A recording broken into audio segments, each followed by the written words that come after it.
What's up, ECE addicts? Here's my mod for binary timer. We have 9 volts coming in here. You can see that through the 9-volt power supply. We got it going into a 555 timer, which is running our half-second interval here. And now it's all around the switch right here. So if I turn this switch on, it'll start at 0, as you can see.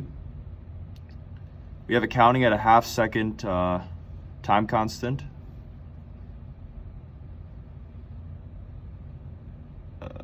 There we go.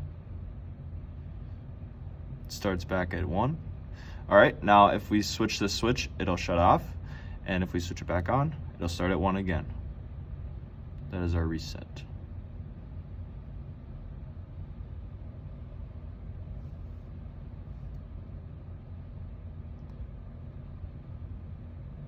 All right, thanks for watching.